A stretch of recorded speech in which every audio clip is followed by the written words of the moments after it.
Here's Dave Woloshin. Look up on the wall. There on the floor. Under the pillow. Behind the door. There's a crack in the mirror. Somewhere there's a hole in the window pane. Now do you think I'm to blame?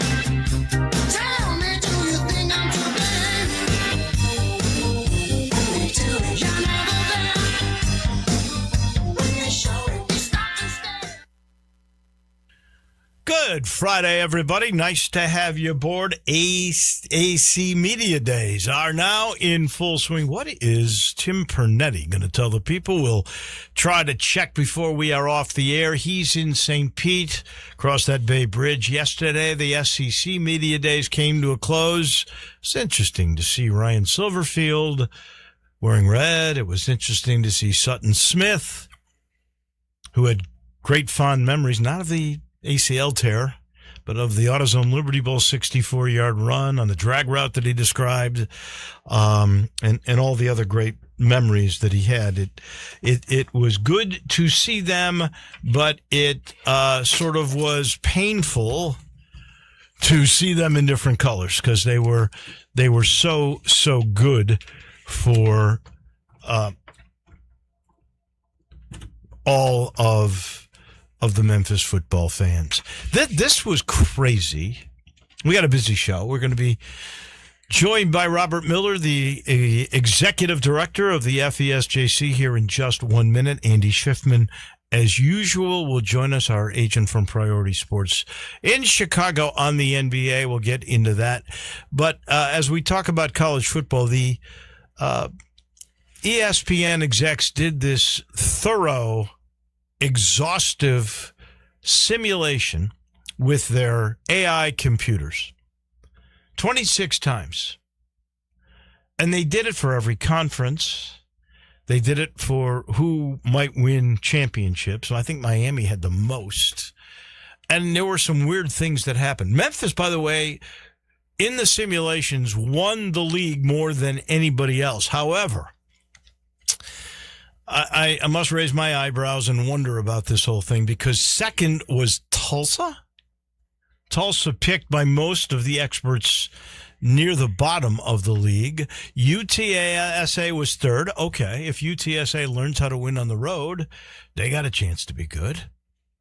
UAB picked fourth. Now, UAB is picked second to last behind Charlotte. Oh, they got both. They won once, too. They were equal to USF, Tulane, North Texas, Rice, and FAU. So you got to wonder about these things. But Memphis won the American, I think it was 6 times, more, and it was more than anybody else. Boise was the group of 6 winner. No surprise there. Most people think they're number 1, with UNLV number 2, and Memphis plays both of those at their places twice in the first 3 weeks. So you got 2 games that will really tell you what your future is going to be in terms of the playoff, not in terms of winning the conference. But here's the wild thing. In one simulation, they have Boise winning the national title. 26 simulations. One time, Boise was the winner. They beat South Carolina in the title game. Along the way, they beat the heck out of Nebraska, edged Notre Dame, and beat USC. If that happens, I'm Jim Nantz. Oklahoma was the one that won the SEC the most. Ole Miss second, Tennessee third, A&M was fourth. That's crazy. South Carolina, we mentioned they were in the championship game in that one simulation. They got the 5th most SEC championships in the simulations. Dave, they actually have a name for that bracket in particular. Yeah, you're talking the chaos bracket. Chaos bracket, yeah.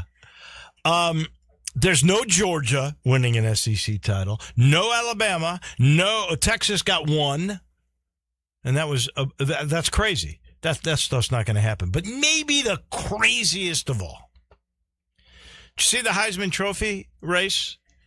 In the Heisman race, Trinidad Chambliss, the Ole Miss quarterback, he won the most simulations. But there is one scenario where North Texas's quarterback. Remember their star quarterback from last year? He's gone. He went with his coach. This is a new quarterback who came from UCF. His name is Tavern Jackson. Apparently, in one simulation, what a year he had, 4,315 passing yards, 632 rushing yards, and 49 touchdowns. He wins the Heisman. Man, it's Michael Vick. What is that? I mean, you might get $1 million to 1 in Vegas on that. If Tavern Jackson wins the Heisman, that would be wild. I sit here in the Family Leisure Studios. Oh, yeah, we're going to be way up in the temperatures next week. How do you beat the heat? You get yourself a pool, and with this Ultimate Pool Party, you can get an above ground. That's where they've been the experts for years. You can get that for under $4,000. Now they do in-ground pools. It's all the new state-of-the-art technology. Now, there's expense to it, but I've heard crazy prices. My wife was just down in Key West, and